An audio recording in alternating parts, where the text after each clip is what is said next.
कि स्वर्गीय कक्ष थे जहां देवताओं की सेना का निवास था। नीचे अंधेरे अनंत शून्य में अनगिनत विमान थे, इतने ज्यादा कि वे समुद्र की रेत जैसे थे, और उनमें शैतानी ऊर्जा स्पंदित हो रही थी जो यह संकेत दे रही थी कि वे नरक थे जो शैतानों के झुंड का घर थे। चमक और प्रकाश स्वर्ग में देवताओं की सेना को परिभाषित करते थे, अंधकार और उदासी नरक में शैतानों की भीड़ को परिभाषित करती थी। देवता और शैतान ब्रह्मांड में शाश्वत सत्ताएं थीं और उनके बीच संघर्ष और युद्ध कभी समाप्त नहीं होते थे। अनंत अंतरिक्ष काल, अनंत लोक, और वे सभी ऐसे कांप रहे थे मानो विकास के मध्य में हों। अचानक स्वर्गीय कक्षों की चमक और प्रकाश की गहराई से एक भव्य शक्ति प्रस्फुटित हुई। वह प्रकाश अंधकार से टकराया और जैसे ही वह मिला, उस शक्ति ने एक भौतिक रूप धारण करना शुरू कर दिया। जब यह आकृति अभी बन रही थी और इसे स्पष्ट रूप से देखना असंभव था, तब भी यह स्पष्ट था कि इसका सिर हाथी जैसा और शरीर मानव जैसा था। जैसे ही प्रकाश और परछाइयां एक साथ घूमी, प्रचंड शक्ति का संचार हुआ। लाखों करोड़ों वर्षों के अंतराल के बाद वह आकृति एक देव आत्मा बन गई, जिसने आगे बढ़कर समस्त स्वर्ग और पृथ्वी को आदिम अराजकता में बदल दिया और अंधकार के विशाल समूह को अपने पैरों तले फंसा लिया। जल्द ही अंधकार की अराजकता कम होने लगी और देवताओं की सेना की चमक और प्रकाश श्रेष्ठता की ओर बढ़ गया। अचानक छोटू को एहसास हुआ कि क्या हो रहा है। यह एक गॉड मैमथ का शरीर है। यह शरीर को तड़पाने वाला जादू है। देखते देखते उसे स्वर्णिम शैतान से ज्ञान प्राप्त हुआ, जो भौतिक शरीर को बेहतर बनाने की एक स्मरणीय विधि थी। यह एक पारंपरिक तकनीक थी जिसका उपयोग वह महान स्तर की ओर प्रगति करने के लिए कर सकता था, जो सफलता प्राप्त करने के लिए अत्यंत आवश्यक थी। पौराणिक स्तर पर पहुंचने पर व्यक्ति का शरीर सचमुच फट जाएगा और एक्यू पॉइंट, मेरिडियन और यहां तक कि ऊर्जा का सागर भी आदिम अराजकता में बदल जाएगा। फिर अपनी तकनीक का उपयोग करके उस आदिम अराजकता को वापस शरीर में ढाला जा सकता है। उदाहरण के लिए, यदि कोई ब्रह्मांडीय सूर्य ज्वाला तलवार की साधना चरम सीमा तक करता है, तो जब वह पहले पौराणिक परिवर्तन रक्त रूप परिवर्तन तक पहुंचता है, तो उसे सूर्य ज्वाला तलवार शरीर प्राप्त होगा। लेकिन अब सुनहरा शैतान उसे जो तकनीक दे रहा था, वह सूर्य ज्वाला तलवार शरीर से इतनी परे थी कि उसका परिमाण भी निर्धारित करना असंभव था। नरक को चलने वाले गॉड मैमथ की शक्ति में देवताओं की सेना से उपहार स्वरूप प्राप्त गॉड मैमथ शरीर को प्रभु की काया कहा जाता था, जिसका नाम सभी जीवित चीजों के अंतिम शासक के नाम पर रखा गया था, जिन्हें अक्सर भगवान के रूप में संदर्भित किया जाता था। देवताओं की सेना ने अपनी शक्ति और सारथत्व का उपयोग करके नरक का दमन करने और शैतानों के समूह को वश में करने के लिए देव मैमथों का निर्माण किया। इस कारण ब्रह्मांड में तेज और प्रकाश सर्वोच्च हो गए। जहां तक प्रभु के शरीर का प्रश्न है, वह अविश्वसनीय रूप से शक्तिशाली था। अभी छोटू को पौराणिक स्तर पर प्राप्त होने वाले ज्ञान का केवल एक छोटा सा अंश ही प्राप्त हो रहा था। फिर भी इसके रहस्यों से प्राप्त ज्ञान उसकी शिरोबिंदुओं को रूपांतरित करने और उसे प्रभु के शरीर के प्रारंभिक पहलू प्रदान करने के लिए पर्याप्त था। एक क्षण बाद परिवर्तन उसके रक्त में फैल गए, जिसे छोटू ने महसूस किया कि वह एक उपसंरचनात्मक स्तर पर बदल रहा था। उसमें जीवन शक्ति के सूक्ष्म कण प्रकट हुए, जैसे छोटे लोग, शैतान, देवता, भूत, अमर, बोधिसत्व, राजा और सम्राट। यह अस्तित्व में सबसे भव्य आभा और शक्ति थी। जैसे जैसे ये छोटी छोटी इकाइयां फैलती गईं, उन्होंने स्वयं को किसी पूर्व निर्धारित पूर्ण क्रम के अनुसार संगठित कर लिया। छोटू की हड्डियां, जोड़ और मज्जा सभी एक दूसरे से जुड़कर थिरकने लगे, और जैसे ही उसका रक्त प्रवाहित हुआ, वह जादुई प्रतीकों से जीवंत प्रतीत हुआ। वाह! तभी छोटू के माथे पर एक सीधी दरार दिखाई दी, जो आंख जैसी थी। यह आकाश की आंख जैसी थी, गूढ़, शक्तिशाली और तारों और ग्रहों की शक्ति से भरी हुई, जीवन या विनाश लाने में सक्षम। इसकी तुलना में राजकुमार की क्रोध आंख लगभग कुछ भी नहीं थी। यह एक अनोखी आंख थी जो प्रभु के शरीर से जुड़ी थी, और इसे प्रभु की आंख कहा जाता था। जब एक गॉड मैमथ ने अपना प्रभु नेत्र खोला, तो नरक की गहराइयों में मौजूद सबसे शक्तिशाली शैतान देवता भी एक कदम भी हिलाने की हिम्मत नहीं कर पाए। यह दुनिया के भूत, वर्तमान और भविष्य का, और वहां के सबसे शक्तिशाली शासक का प्रतिनिधित्व करता था। यह प्रभु की शक्ति थी। जब प्रभु ने कहा कि कोई चीज अस्तित्व में है, तो वह कभी नष्ट नहीं होगी।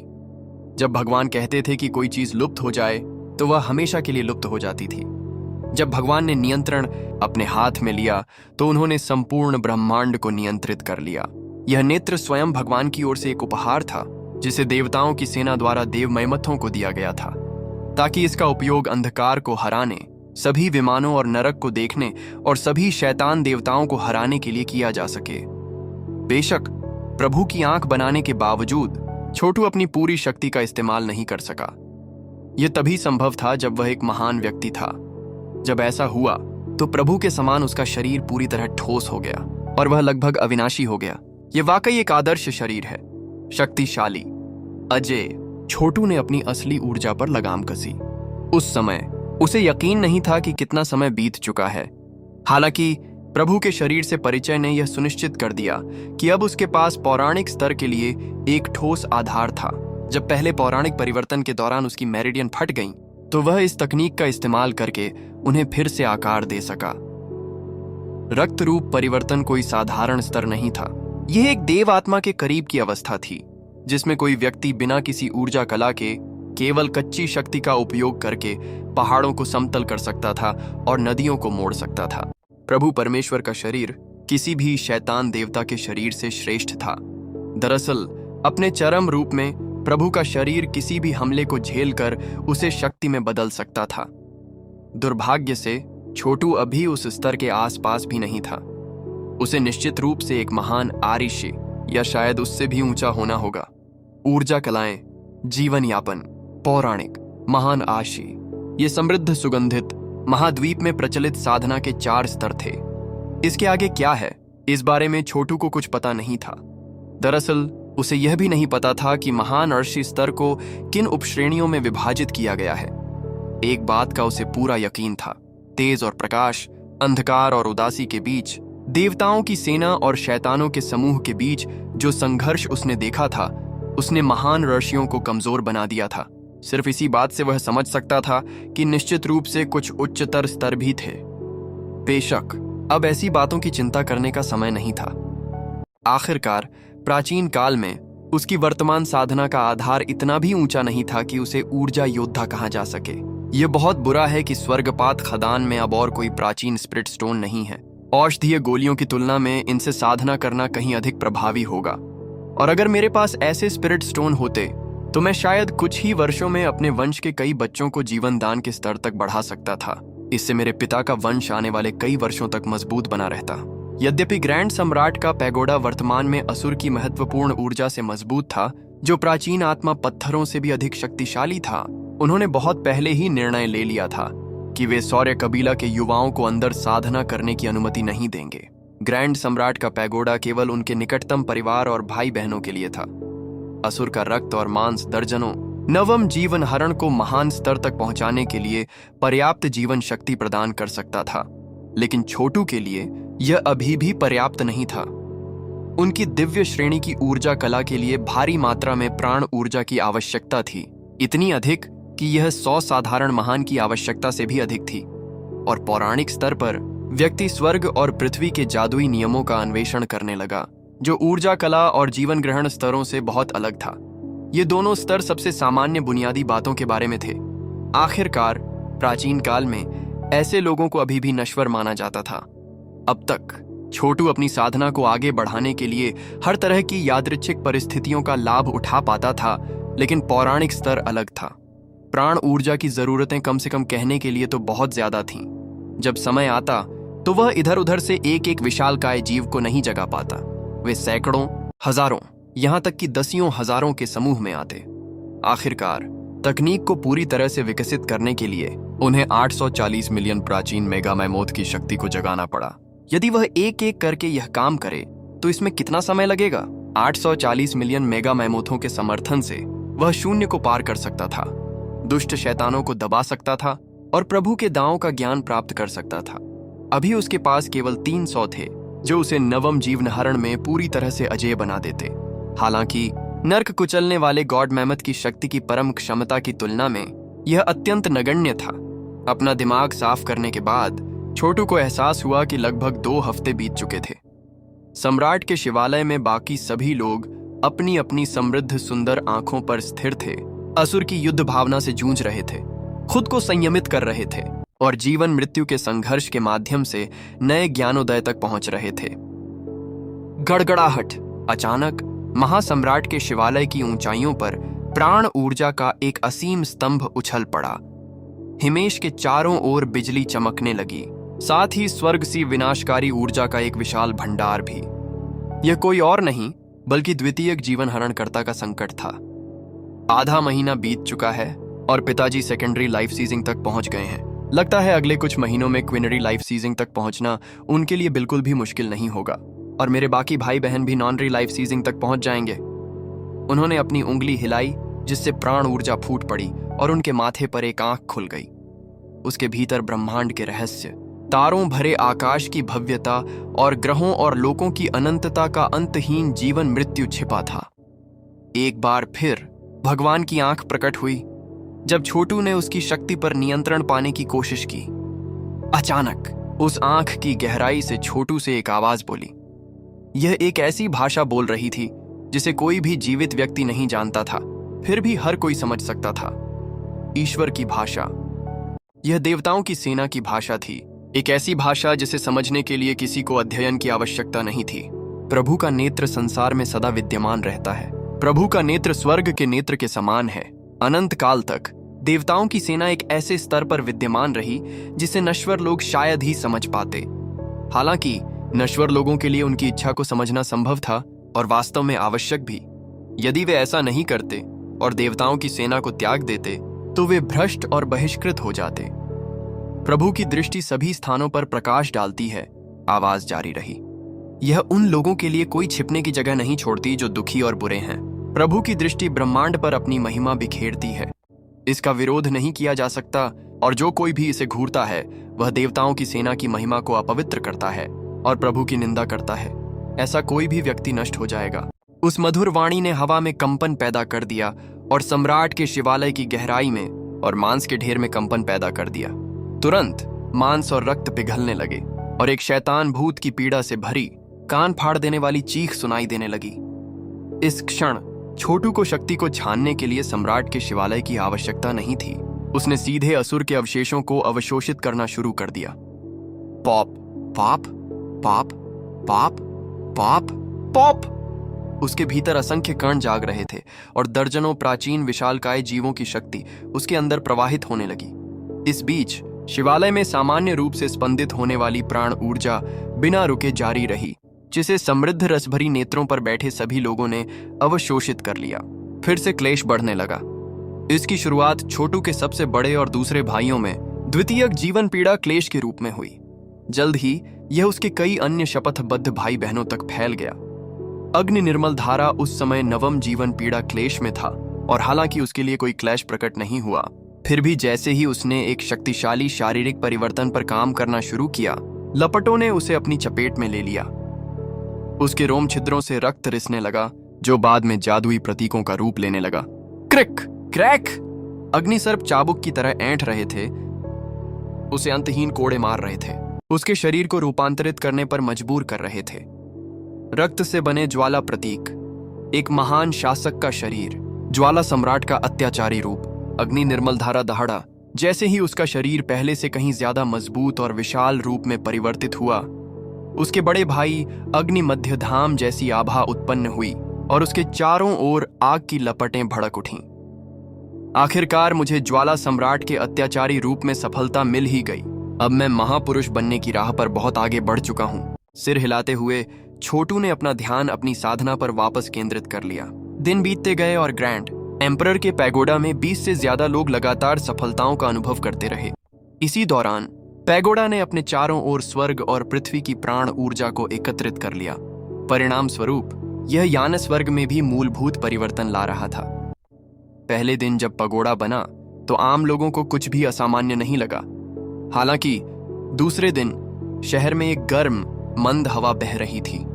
बेशक पतझड़ गहरा चुका था और पूरे देश में पाला पड़ना शुरू हो गया था, लेकिन यान स्वर्ग के आसपास के दर्जनों किलोमीटर के दायरे में ऐसा लग रहा था जैसे अभी भी बसंत ऋतु हो।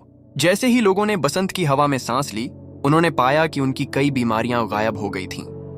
तीसरे दिन शहर और उसके आसपास बसंत की बारिश होने लगी, और जैसा कि पता चला, ये पानी की बारिश नहीं थी बल्कि आध्यात्मिक ऊर्जा की बारिश थी।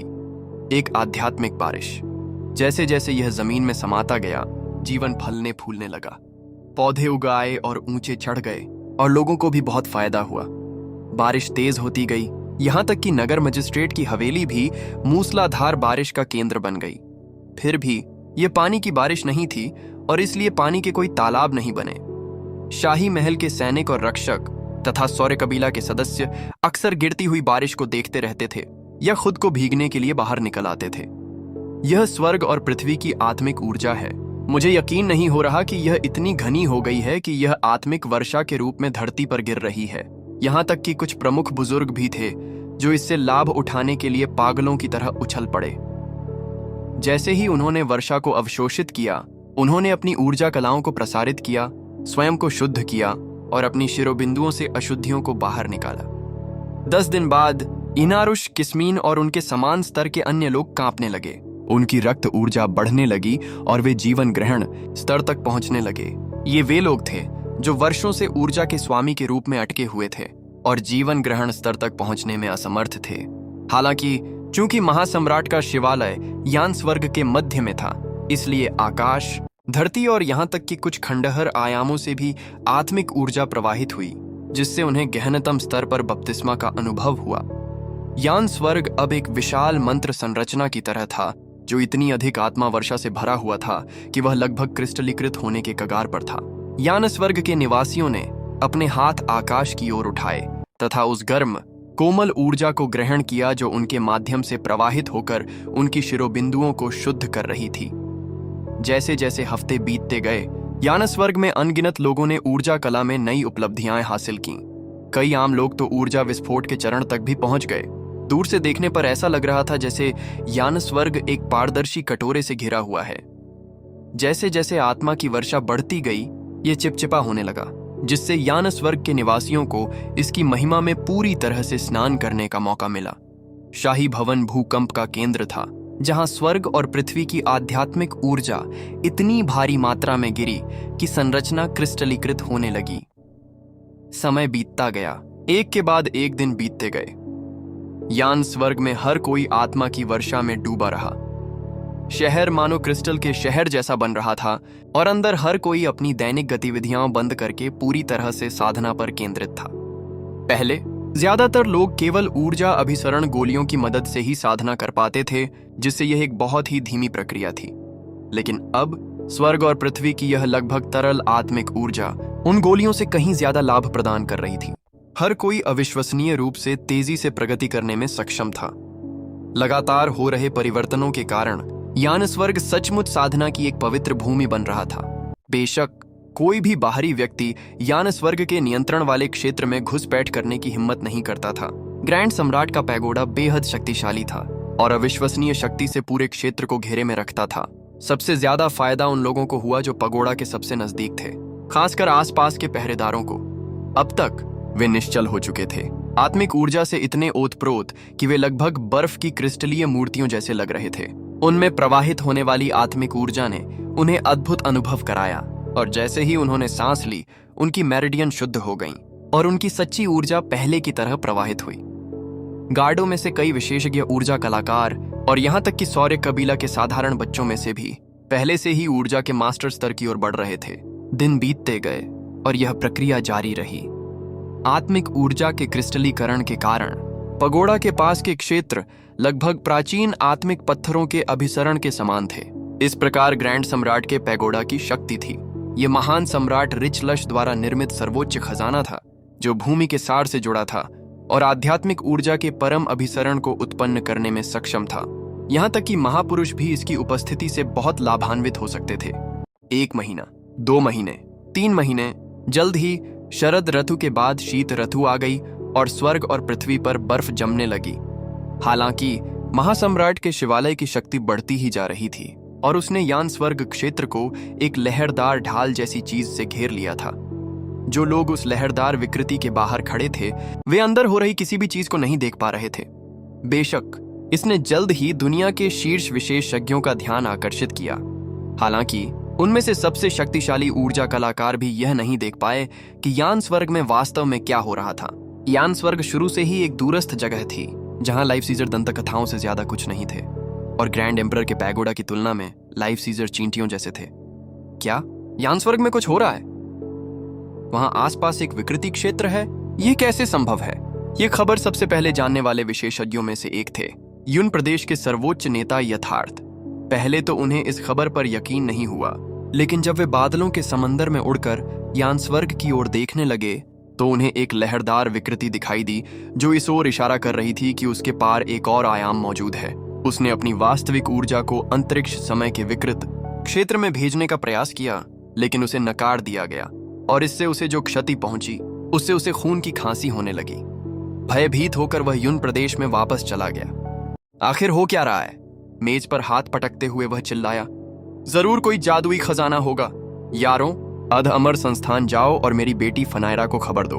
हाउस ऑफ शैडो ब्लाइट के विशेषज्ञों के बीच भी ऐसी ही प्रतिक्रिया देखने को मिली। ब्लैक कॉर्प्स पर्वत की एक ऊंची चोटी पर काले कपड़ों में कुछ दर्जन आदमी खड़े थे, चारों ओर घूमती हुई जहरीली ऊर्जा से घिरे हुए। वे सभी लाइफ सीजर थे और जाहिर तौर पर शैडो ब्लाइट हाउस से थे। आखिर हो क्या रहा है? यान स्वर्ग एक लहरदार विकृति से क्यों घिरा हुआ है? मुझे मत बताओ कि यह एक लीजेंडरी है जो अभी अभी तीसरे परिवर्तन स्पेस वॉइड परिवर्तन में पहुंचा है। असंभव। यान स्वर्ग एक गरीब जगह है जहां कोई बड़ा संगठन नहीं है। वहां जीवन हरण करने वाले दुर्लभ हैं। लीजेंडरी पितृपुरुषों की तो बात ही छोड़ दीजिए। तुम क्या सोचते हो? ब्लाइट किंग क्रिम्सन डेविल, काले वस्त्र पहने हुए पुरुषों में से एक व्यक्ति लाइफ सीजर था जिसके सिर पर लाल बाल थे। वह एक असाधारण रूप से शक्तिशाली ब्लाइट किंग था, एक क्विनरी लाइफ सीजर जिसके पास असली ऊर्जा के अवशेष थे। जब वह अपनी असली ऊर्जा प्रकट करता तो ब्लैक कॉर्प्स पर्वतों के सभी शैतान भय से कांप उठते। ब्लाइट किंग क्रिम्सन डेविल ने ठंडी सांस ली। कोई बात नहीं, शैडो ब्लाइट हाउस के मुख्य बुजुर्गों ने यान स्वर्ग को मलबे में बदलने और छोटू को मार डालने का स्पष्ट आदेश दिया था। चूंकि उसने ब्लाइट किंग स्कुलकडेविल को मार डाला था तो उसके जीवित रहते हुए हमारा शैडो ब्लाइट हाउस कैसे गरिमा बनाए रख सकता था? उसे मार डालो। हम यान स्वर्ग को झर और विषैले पदार्थों से जमीन पर गिरा देंगे। हम मुर्गियों और कुत्तों को भी जिंदा नहीं रहने देंगे। हाँ, लेकिन मौजूदा हालात को देखते हुए मुझे डर है कि हम कुछ नहीं कर सकते। हमें और ज्यादा सैनिकों की जरूरत है। चलो वापस चलते हैं और मुख्य बुजुर्गों को रिपोर्ट करते हैं। हाँ चलो, हम यान स्वर्ग पर नजर रखेंगे और सही समय पर हमला करेंगे। जैसा कि कहावत है, खुले भाले को चकमा देना आसान है लेकिन छिपे हुए तीर को रोकना मुश्किल। मुझे यकीन नहीं है कि वह हमेशा के लिए हमसे बचाव कर पाएगा। एक ब्लाइट किंग्स उड़ गया और उसके पंखों के फड़फड़ाने से जहरीली ऊर्जा फैल गई जिससे उस इलाके में कई डेविलिंग्स मर गए। यह अति विषैले विष की शक्ति थी जो वास्तविक ऊर्जा को नष्ट कर उसे विषैली ऊर्जा में परिवर्तित कर सकती थी। वहां मौजूद शैडो ब्लाइट हाउस के 1 दर्जन से अधिक विशेषज्ञ रात में गायब हो गए। आखिरकार वसंत लौट आया। यह तीसरा चंद्रमास था, यानी छोटू और अन्य लोगों को ध्यान सत्र में गए हुए लगभग 6 महीने हो गए थे। यान स्वर्ग में जीवन थम सा गया था क्योंकि सभी लोग स्वर्ग और पृथ्वी की लगभग तरल आत्मिक ऊर्जा में डूबे हुए थे। आत्मिक ऊर्जा हर चीज में व्याप्त थी, शहर की दीवारों से लेकर इमारतों तक, यहाँ तक कि साधारण तलवारों तक, जो धीरे धीरे दिव्य हथियारों में बदलने लगी।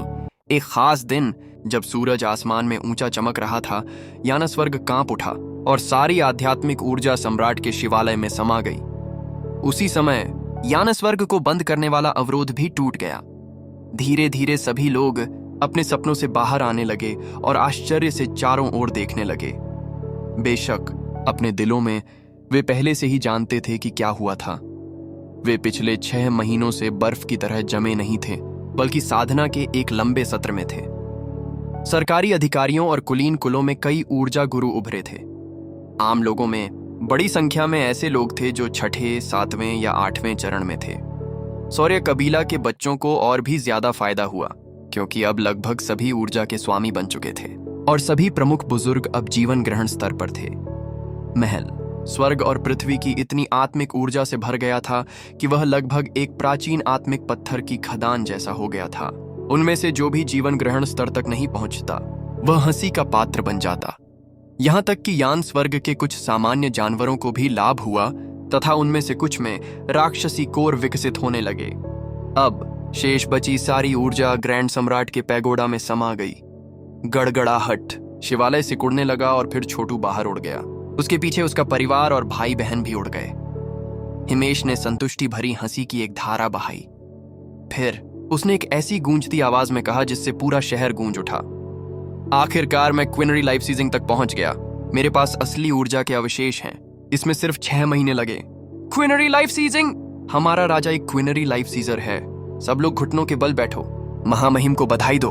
कुलीन कुलों के कई सदस्य, यहाँ तक कि आम लोग भी अपने अपने सुख सुविधाओं के आनंद में पूरी तरह डूबे हुए थे। लेकिन जब उन्होंने कुछ सरकारी मंत्रियों की आवाज सुनी तो वे घुटनों के बल झुककर प्रणाम करने लगे। मंत्रियों, हिमेश ने कहा, जनसंख्या के कृष्य आधार की जांच के लिए तुरंत जनगणना कराएं। हम कल मिलकर मामले की रिपोर्ट देंगे और भविष्य पर चर्चा करेंगे। यह देखना बेहद जरूरी था कि पूरे शहर को इससे कितना फायदा हुआ। जैसा कि कल्पना की जा सकती थी, अगर शहर की सेनाएं इकट्ठी हो जाती तो वे एक विशाल सेना बन जाती जो अपने रास्ते में आने वाले किसी भी देश को धूल चटा सकती थी। और निश्चित रूप से हिमेश जानता था कि छोटू को अब दिग्गजों से भी डरने की कोई जरूरत नहीं थी। छोटू के शाही महल में जमीन पर उतरते ही संतोष भरी हंसी गूंज उठी। जैसे ही वह नीचे उतरा, उसके भाई बहन भी उसके आसपास उतर आए। अगर सम्राट के शिवालय के पास मौजूद आम लोगों को फायदा हुआ तो अंदर मौजूद बाकी लोगों का क्या हुआ? भाइयों और बहनों, अरमान ने उत्साह से कहा, मैं असल में नॉनरी लाइफ सीजिंग में हूं। मैं एक नॉनरी लाइफ सीजर हूं। मैं पहले से 10 गुना ज्यादा ताकतवर हो गया हूं सिर्फ 6 महीनों में। मैं भी नॉनरी लाइफ सीजिंग में हूं, हिलियम ने शांत भाव से कहा। हालांकि लीजेंडरी लेवल तक पहुंचने के लिए बहुत शक्ति और ज्ञान की जरूरत होगी। मैं भी एक नॉनरी लाइफ सीजर हूं, मंग क्विंगशान ने कहा। वह अकेला नहीं था। उड़ता हुआ क्लाउड वर्म और उसके भाई सभी आश्चर्य से अपने हाथों की ओर देख रहे थे। मैं थोड़ा पीछे हूं, स्वर्णिम ने सिर हिलाते हुए कहा। सिर्फ ऑक्टोनरी लाइफ सीजिंग। मुझे लगता है कि यह बात समझ में आती है क्योंकि आप में से बाकी लोग संस्थानों के शीर्ष सदस्य हैं और अपने कुलों के स्तंभ हैं। 6 महीने के छोटे से समय में असुर की इच्छा शक्ति के साथ संघर्ष और उनके द्वारा अवशोषित की गई महत्वपूर्ण ऊर्जा से उन्हें 10 साल की साधारण साधना के समान लाभ हुआ। स्वर्णिम, सिफान, नमन और हिमाक्ष सभी ऑक्टोनरी लाइफ सीजिंग में थे। हिमेश क्विनरी में था, जबकि वंशक और दक्ष क्वार्टरनरी में थे। बाकी सभी नॉनरी लाइफ सीजिंग में थे। आखिरकार छोटू के सभी शपथबद्ध भाई बहनों की नींव हिमेश से कहीं ज्यादा मजबूत थी। वे या तो कॉन्क्लेव के छात्र थे या उन कुलों के विशेषज्ञ थे जिन्होंने कभी महान ऋषियों को जन्म दिया था। जब छोटू ने उन्हें शपथपूर्वक भाई बहन के रूप में स्वीकार किया था, तब उनमें से अधिकांश क्विनरी लाइफ सीजिंग या उससे कुछ अधिक अवस्था में थे। जहां तक छोटू की बात है, वह अब भी एक नॉनरी लाइफ सीजर था। हालांकि ताकत के मामले में वह 100 नॉनरी लाइफ सीजरों को मिलाकर भी उनसे आगे निकल गया और अब उसके पास 500 प्राचीन मेगामेमोथों जितनी शक्ति थी। अगर वह चाहता तो किसी रक्त रूपी महान को आसानी से टुकड़े टुकड़े कर सकता था। अब उसके रास्ते में अगला पड़ाव, महान स्तर, ब्लैक डिफाइड। सम्राट के मंदिर की यही शक्ति है, हिलियम ने शांत भाव से कहा। हालांकि जब उसने अपने शपथधारी भाई बहनों की ओर देखा तो वह निराशा से सिर हिलाए बिना नहीं रह सका। लेकिन बाद में पता चला कि उनमें से एक भी महापुरुष नहीं बन पाया था। यह वास्तव में एक तरह से निराशा की बात थी। उसे उम्मीद थी कि उनमें से कम एक तो यह कर ही लेगा। हालांकि legendary level life seizing level से बिल्कुल अलग था। लाइफ सीजर्स का सभी सम्मान करते थे, लेकिन लीजेंडरीज को कुलपिता जैसा माना जाता था। ज्वाला स्पष्ट झरना हमेशा से ही उन सब में सबसे ताकतवर रहा था, एक नॉनरी लाइफ सीजर। हालांकि उसने ज्वाला सम्राट के अपने अत्याचारी रूप में सफलता प्राप्त कर ली थी और अपनी असली ऊर्जा में सुधार कर लिया था, फिर भी वह अगले स्तर तक पहुंचने के लिए पूरी तरह तैयार नहीं था। अगर छोटू ने सीधे अपनी ऊर्जा कलाओं का इस्तेमाल करके भी उसकी मदद की होती तो भी कोई मदद नहीं मिलती। अगर ज्वाला स्पष्ट झरना सफल हो जाता तो यह समूह के लिए एक बड़ा प्रोत्साहन होता। दुर्भाग्य से उस सफलता को प्राप्त करने के लिए केवल कच्ची शक्ति पर निर्भर रहना संभव नहीं था। कुछ और चाहिए था, कुछ विशेष। भाई छोटू, आप लीजेंडरी लेवल तक क्यों नहीं पहुंच पाए? ज्वाला स्पष्ट झरना ने पूछा। मैं अपनी एनिमे डेस्टिनी में कुछ खामियों की वजह से असफल रहा। हालांकि अब जब मैंने उन्हें ठीक कर लिया है तो सफल होने के लिए बस थोड़ी सी आत्मज्ञान की जरूरत होगी। लेकिन आप मुझसे कहीं ज्यादा ताकतवर हैं। आपने तो मेरे सबसे बड़े भाई को भी हरा दिया है। हम सब आपके अगले कदम का इंतजार कर रहे हैं। मेरे लिए आप सभी की तुलना में लीजेंडरी स्तर तक पहुंचना सैकड़ों या हजारों गुना ज्यादा कठिन होगा।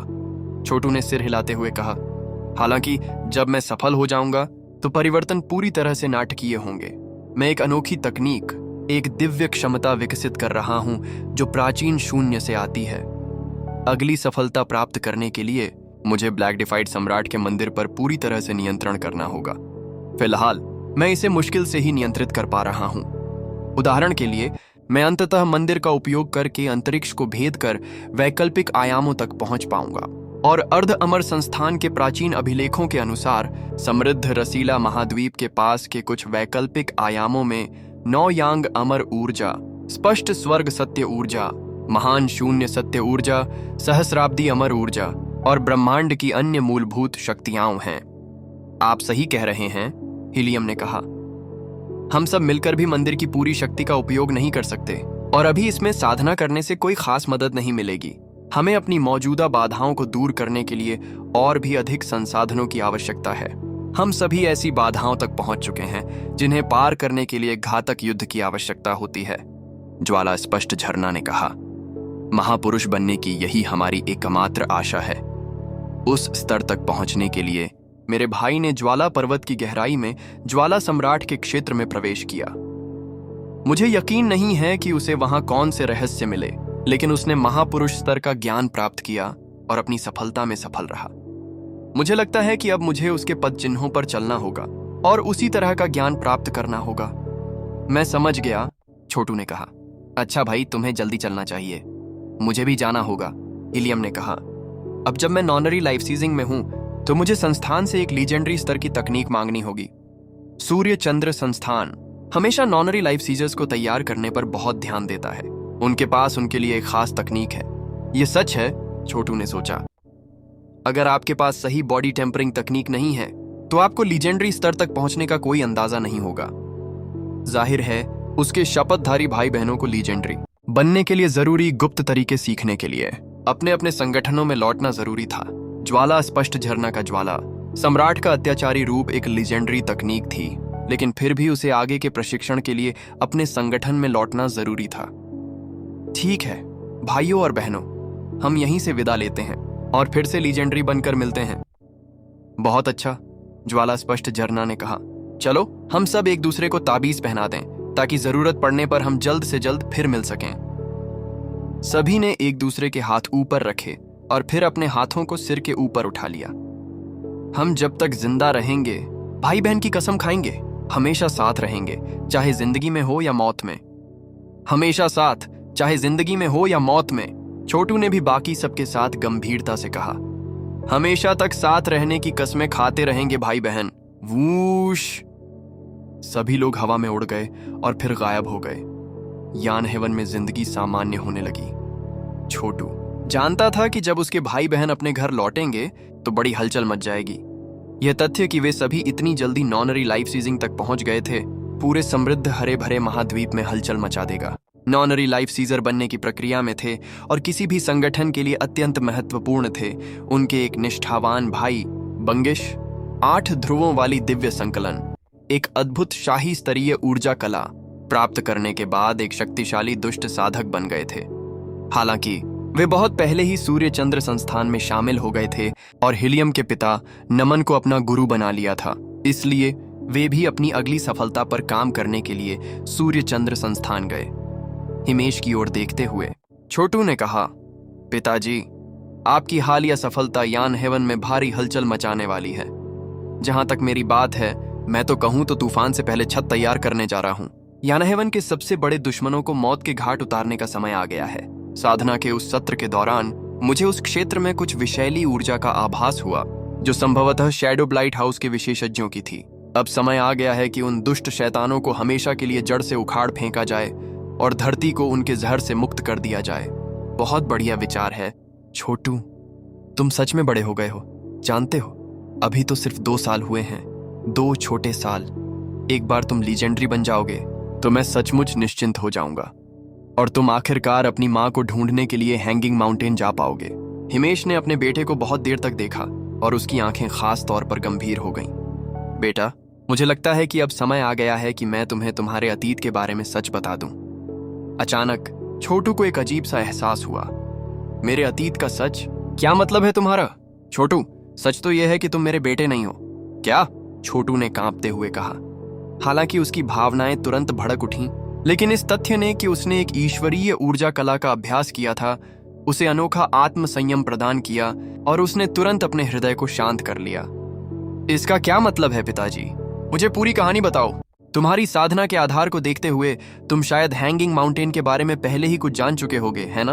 अपनी आवाज में कड़वाहट को मुश्किल से रोक पाते हुए हिमेश ने कहा, यह दानवों के लिए एक पवित्र भूमि है, न कि किसी समृद्ध हरे भरे महाद्वीप से जुड़ी कोई जगह। वे अनगिनत दानवों पर शासन करते हैं और तुम्हारी माँ ग्रीनसुरा उनमें से एक पवित्र पुत्री है। मुझे लगता है तुमने सोचा होगा कि उसके जैसी कोई और मुंह जैसे आवारा से शादी क्यों करेगी। रुको, छोटू ने अचानक कहा, जहां तक मेरा सवाल है, तुम शांत हो जाओ, मुझे बस अपनी बात पूरी करने दो। अतीत के बारे में सोचते हुए उसकी आंखें थोड़ी खाली हो गईं। हिमेश ने कहा, मैं छोटा था जब तुम्हारी माँ खून से लथपथ आसमान से गिरी थी। मुझे लगा कि वह एक अमर देवी हैं जो नश्वर दुनिया में उतर रही हैं, इसलिए सबसे पहले मैंने उनकी मदद की। बाद में उन्होंने मुझे बताया कि नियति के कारण उन्हें मुझसे शादी करनी पड़ी और एक साधारण जीवन जीना पड़ा। कुछ समय बीत गया जिसमें मैंने उनकी देखभाल करने की पूरी कोशिश की। पूरे समय मैंने उन्हें अमर समझा और उनके सम्मान को ठेस पहुंचाने वाला कुछ भी करने की हिम्मत नहीं की।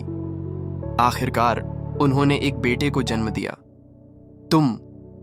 छोटू को लगा जैसे वह मुश्किल से बोल पा रहा है। क्या आप कह रहे हैं कि मैं आपका बेटा नहीं हूं? सही, हिमेश ने आह भरी।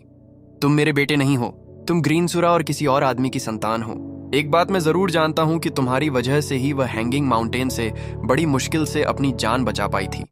बाद में तुम्हारे जन्म के बाद वह यह जगह छोड़कर घर लौट आई। जब मैंने उससे पूछा कि क्या वह वापस आएगी तो मैं उसे बिल्कुल बेवकूफ लग रहा था। तभी उसने कहा कि अगर मैं कभी पूरे महाद्वीप पर राज करूं तो मुझे उसे फिर से देखने का मौका मिल सकता है। तुम बड़े हो गए हो छोटू, और तुम मेरी कल्पना से भी ज्यादा मजबूत हो, इसलिए तुम्हें अपने अतीत के बारे में सच्चाई जानने का हक है। मुझे उम्मीद है कि लीजेंडरी बनने के बाद तुम हैंगिंग माउंटेन जाकर अपनी माँ को ढूंढ पाओगी। तब शायद तुम अपने बारे में और भी ज्यादा जान पाओगी। बिना किसी चेतावनी के छोटू हिमेश के सामने घुटनों के बल बैठ गया। छोटू, तुम क्या कर रहे हो? हिमेश ने स्पष्ट रूप से आश्चर्यचकित होकर कहा। छोटू ने झुककर अपना सिर जमीन पर पटक दिया। आपने मुझे बिल्कुल सही तरीके से पाला है। मेरे एक ही पिता हैं, सर। आप। हिमेश, मुझे किसी और चीज की परवाह नहीं है और मुझे इसकी भी परवाह नहीं कि आगे क्या होगा। आप मेरे पिता हैं। आप सही कह रहे हैं। मैं अब बड़ा हो गया हूं, इसीलिए मैं आपको और सौर्य कबीला को भी सुरक्षित रखूंगा। यह मेरी जिम्मेदारी है। मैं सबका ख्याल रखूंगा क्योंकि मैं भी इसी कबीले का हिस्सा हूं, चाहे मेरी पृष्ठभूमि कुछ भी हो। हिमेश ने उसे जल्दी से अपने पैरों पर खड़ा किया। उसकी आंखें आंसुओं से चमक रही थीं। बेटा, मुझे तुम पर इससे ज्यादा गर्व नहीं हो सकता। फिलहाल जिंदगी का मेरा आखिरी अहम लक्ष्य तुम्हारी मां से फिर से मिलना है। मैं इसे पूरा करूंगा पिताजी। हालांकि छोटू का मन और दिल उथल पुथल में था। वह जानता था कि अब भी बैठकर बातें करने का समय नहीं है। समय कीमती था। अभी के लिए तुम यहाँ कबीले के मामलों का ध्यान रखो। मैं शहर के आसपास के इलाके को साफ कर दूंगा। मैं इस मंदिर का उपयोग करके उस क्षेत्र की रक्षा के लिए एक मंत्र समूह भी स्थापित करूंगा, जिसका मुख्य केंद्र शाही शहर होगा। एक बार यह स्थापित हो जाने के बाद कोई भी महापुरुष इतनी जल्दी उसे भेद नहीं पाएगा। कम से कम मेरे पास वापस आने का समय तो होगा। छोटू हवा में उछला। उसके पीछे पीछे सम्राट का मंदिर भी आया। जल्द ही मंदिर से ऊर्जा की धाराएं फूट पड़ीं और शहर के चारों ओर जमीन में गहराई तक समा गईं। अनगिनत असली ऊर्जा कवच उभर आए जो फिर गायब हो गए और महल के चारों ओर विशाल जादुई प्रतीक प्रकट होने लगे। ये सभी प्रतीक हिमेश के निजी अध्ययन कक्ष तक फैले हुए थे। वहां वे एक समृद्ध रसीला नेत्र में एकत्रित हो गए जो पूरे स्वरूप को नियंत्रित कर सकता था। छोटू ने शहर के लिए एक शक्तिशाली रक्षात्मक तंत्र बनाने के लिए 500 विशाल स्तनधारियों की शक्ति और ब्लैक डिफाइड सम्राट के मंदिर का उपयोग किया था। सर्वोच्च रक्षा। लगभग बिना किसी प्रयास के हिमेश शहर की रक्षा के लिए अपनी सेना को सक्रिय कर सका। इसके अलावा स्वर्ग और पृथ्वी की प्राण शक्ति के 6 महीने के जल प्लावन के कारण पूरा शहर बुनियादी स्तर पर मजबूत हो गया। 3 दिन और 3 रातों के बाद छोटू ने यानहेवन की सुरक्षा की तैयारी पूरी कर ली थी। शहर के सबसे दूरस्थ कोनों तक उसकी मुहर के निशान हर जगह थे। उसने कभी कभी अपने खून की बूंदें भी इस्तेमाल की थीं। अगर यान हेवन में कभी कोई संकट आता तो खून की ये बूंदें मिलकर उसका एक क्लोन बना सकती थीं, जो किसी भी दुश्मन से लड़ सकता था। फ्लेम मिडहेवन के रक्त की एक बूंद एक विशाल झील को वाष्पित करने के लिए पर्याप्त थी, लेकिन छोटू के पास पहले से ही प्रभु का शरीर था और वह फ्लेम मिडहेवन से कहीं अधिक शक्तिशाली था। उसने जो रक्त छोड़ा था वह इतना शक्तिशाली था कि वह आक्रमणकारी देवताओं या बोधिसत्वों को भी मार सकता था। जब छोटू इस व्यवस्था से प्रसन्न हुआ तो वह गायब हो गया और शाही महल के एक निजी कक्ष में पुनः प्रकट हुआ, जहां उसने ग्रैंड सम्राट के मंदिर से मांस और रक्त का एक लथपथ पिंड निकाला, कभी न मरने वाले असुर के अवशेषों का एक टुकड़ा। वह मांस और रक्त छोटू से भी ज्यादा शक्तिशाली था और अभी उसने अपनी हथेली से उसे थपथपाकर उस पर एक मुहर लगा दी। फिर उसने उसे दबाने के लिए नर्क कुचलने वाले गॉड मैमथ की शक्ति का इस्तेमाल किया। मंत्र रचना में इसे स्थापित करने के बाद इसका मतलब था कि अगर हिमेश को जरूरत पड़े तो वह एक असुर की छोटी प्रतिकृति को बुला सकता था, जो यान हेवन के किसी भी आक्रमणकारी के लिए एक बुरे सपने की तरह होगा। इस समय तक छोटू को पूरा विश्वास था कि उसका कबीला सुरक्षित है। उसने तूफान से पहले छत की मरम्मत कर ली थी। छोटू की तैयारियों के कारण यान हेवन अब दिव्य संरक्षण से धन्य शहर जैसा हो गया था। आखिरकार एक नॉनरी लाइफ सीजर होने के नाते, जो लीजेंडरी स्तर तक पहुंचने के कगार पर था, उसे मंत्र निर्माण की ठोस समझ थी। इससे मदद मिली कि हेवनडॉन खदान में वापस वह 9 स्वर्ग 10 पृथ्वी असुर राक्षस समूह विश्व विनाशक ग्रैंड स्पेल फॉर्मेशन के संचालन का निरीक्षण करने में सक्षम था, जो बेहद फायदेमंद था। और पिछले 6 महीनों में ग्रैंड सम्राट के मंदिर के अंदर की संरचना में साधना का अभ्यास और भी अधिक सहायक रहा। एक देहाती व्यक्ति के रूप में अपने शुरुआती दिनों में उन्हें मंत्र निर्माण के बारे में कुछ भी नहीं पता था, लेकिन पिछले वर्षों में उनकी प्रगति काफी अच्छी रही थी। गोलियां बनाने, हथियार बनाने वगैरह के मामले में भी यही बात थी। अब उसे इन सब की बुनियादी समझ हो गई थी। हालांकि उसे इनमें से किसी का भी महारथी नहीं कहा जा सकता था, किसी भी मायने में नहीं। कम से कम वह अंधेरे में तो हाथ पांव नहीं मार रहा था। इसमें यह बात भी मददगार रही कि उसके भाई बहन शक्तिशाली संस्थानों में पले बढ़े थे। वे सभी प्रतिभाशाली थे और उन्हें भरपूर औपचारिक प्रशिक्षण मिला था। दरअसल मंदिर में 6 महीने की गहन साधना के दौरान उनमें से कई ने उसे मंत्र रचनाओं के दांव के बारे में जानकारी जैसे सुझाव दिए थे। इसके साथ ही ऊर्जा पर नियंत्रण के बढ़ते स्तर ने यह सुनिश्चित किया कि यान हेवन की रक्षा करने वाली मंत्र संरचना काफी दुर्जेय थी। उसके द्वारा की गई तैयारियों के बाद घातक जाल और भ्रामक क्षेत्र कहीं भी और हर जगह उभर सकते थे, विशेष रूप से शाही महल की गहराई में, जहां असुरों के मांस और रक्त ने यह सुनिश्चित किया कि यहां तक कि महापुरुष भी आसानी से जीवित नहीं रह सकें। यान हेवन अब आक्रमण के लिए लगभग अजेय था। ये सब पूरा करने के बाद छोटू पश्चिम की ओर चल पड़ा। वह न केवल महान स्तर तक पहुंचना चाहता था, बल्कि कुछ परेशान करने वाले दुश्मनों से छुटकारा पाने की भी आशा रखता था। सूची में सबसे पहले स्थान पर शैडो ब्लाइट हाउस था। शैडो ब्लाइट हाउस मूल रूप से पश्चिम से आया था, न कि समृद्ध महाद्वीप से। उनकी असली उत्पत्ति पश्चिमी महाद्वीप में और विशेष रूप से ब्लाइट लीजन चर्च में थी। यह एक रहस्यमयी संगठन था जो उजर और विषैले पदार्थों के इस्तेमाल में माहिर था। दरअसल जब भी उनकी अनोखी विषैली ऊर्जा कलाओं की चर्चा होती तो लोग डर के मारे पीले पड़ जाते। यान हेवन और सौर्य कबीला के लिए वे एक ऐसे दुश्मन थे जिनसे कभी पूरी तरह से बचाव नहीं किया जा सकता था।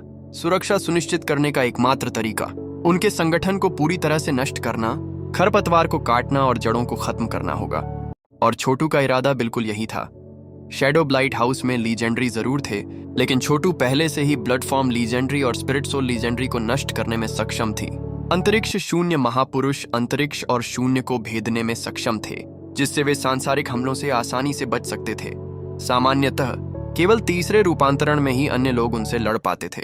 हालांकि छोटू को किसी से उलझने की जरा भी चिंता नहीं थी, क्योंकि वह था ग्रैंड सम्राट का मंदिर।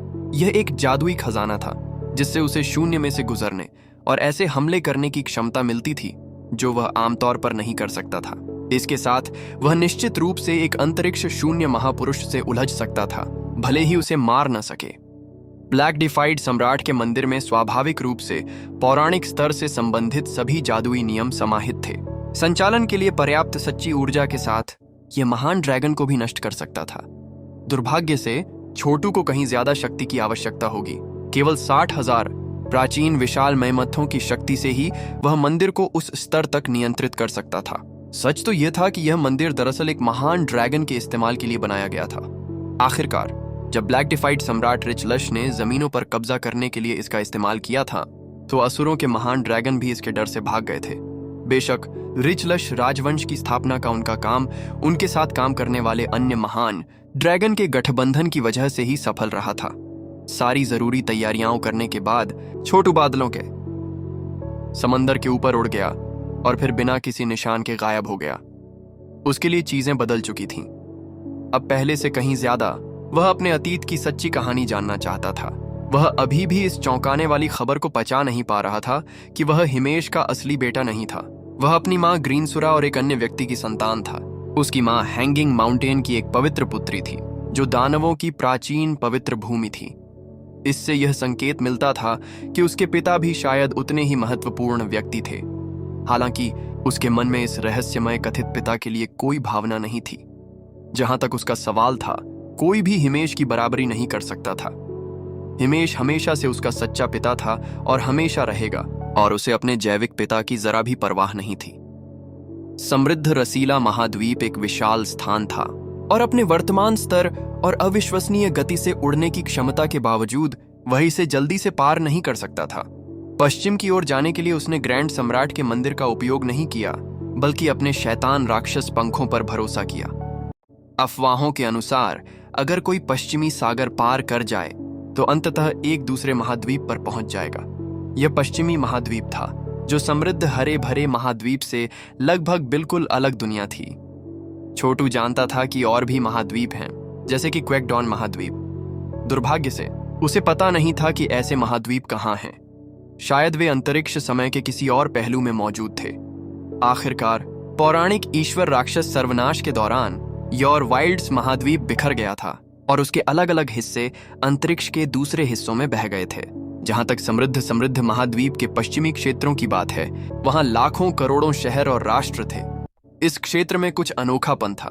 हालांकि तकनीकी रूप से यह समृद्ध महाद्वीप का हिस्सा था, लेकिन वर्षों से इसकी संस्कृति पश्चिमी महाद्वीप से प्रभावित रही थी। लोगों का कहना था कि वह महाद्वीप समृद्ध महाद्वीप से कहीं बड़ा था और वहां खेतीबाड़ी ज्यादा प्रचलित थी। यहां तक कि यह भी चर्चा थी कि पश्चिमी महाद्वीप समृद्ध महाद्वीप पर आक्रमण करना चाहता है। इसमें कुछ सच्चाई जरूर थी, क्योंकि लाखों साल पहले पश्चिमी महाद्वीप के युद्धपोतों ने सचमुच समुद्र पार करके समृद्ध महाद्वीप के लोगों पर युद्ध छेड़ दिया था। और ठीक इसी तरह से शैडो ब्लाइट हाउस की शुरुआत हुई।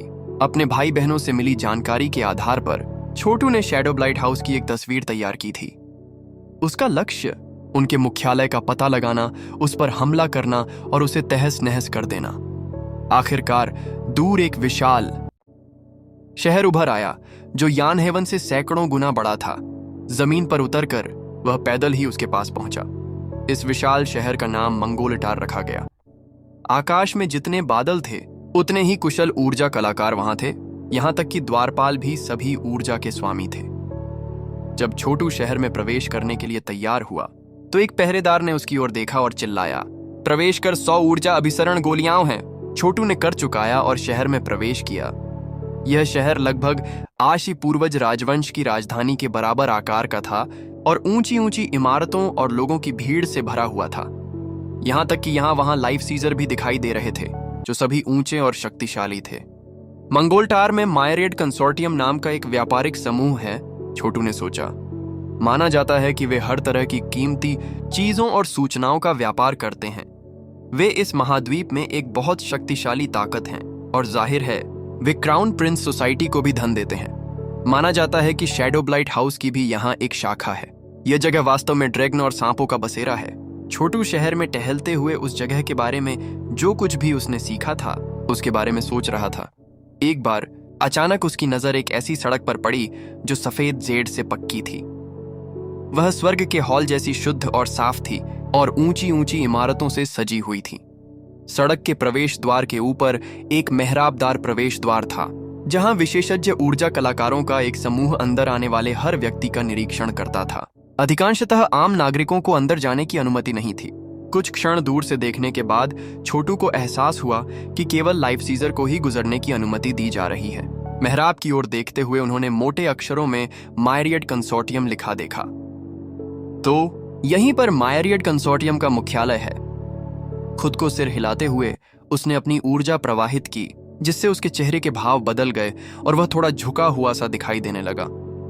पलक झपकते ही वह एक बुजुर्ग साधक बन गया। आखिरकार छोटू आजकल काफी प्रसिद्ध था।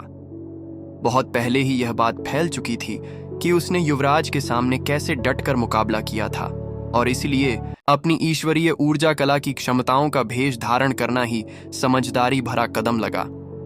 जैसे ही वह मेहराब के पास पहुंचा, एक गार्ड ने उसका रास्ता रोक लिया। क्या? छोटू ने ठंडी सांस लेते हुए कहा। अपनी कुछ शक्तिशाली सच्ची ऊर्जा को बाहर निकालते हुए उसने कहा, मैं यहाँ मायरियट कंसोर्टियम के साथ व्यापार करने आया हूँ। इसका क्या मतलब है?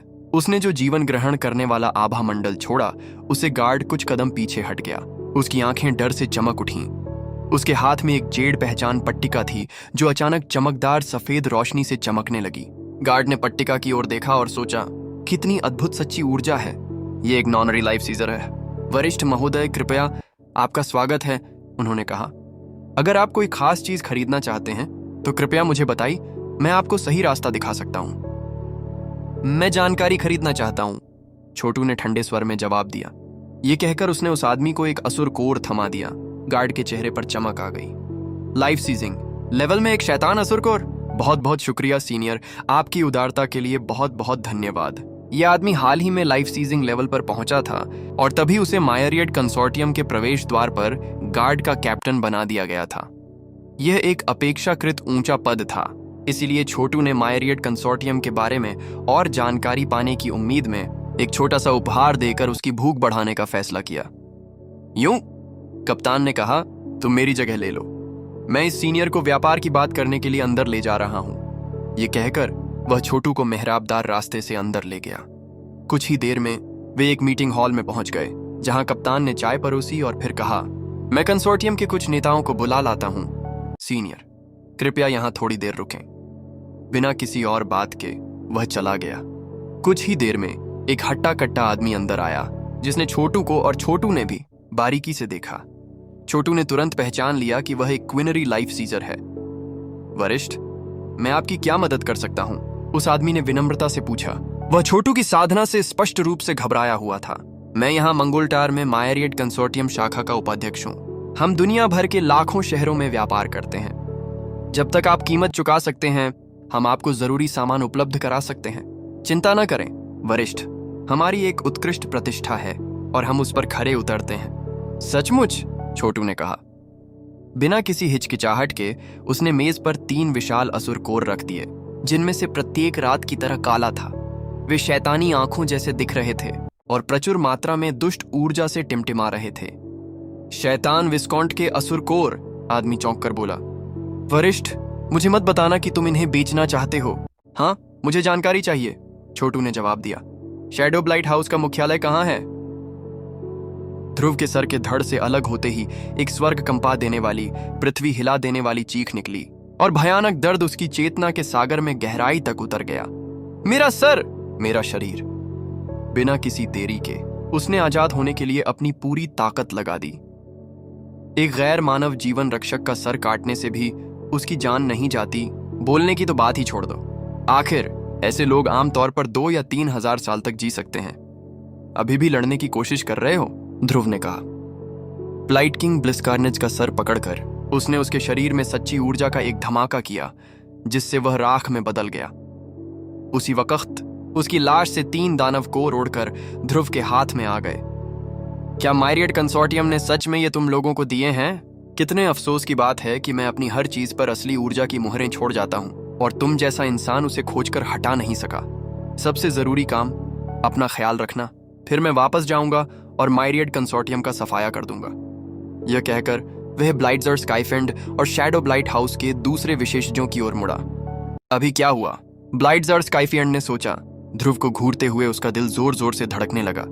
उसने कभी सपने में भी नहीं सोचा था कि ध्रुव बिना किसी कोशिश के ब्लाइट किंग ब्लिस्कार्नेज का सर काट देगा और फिर उसके शरीर को नष्ट कर देगा।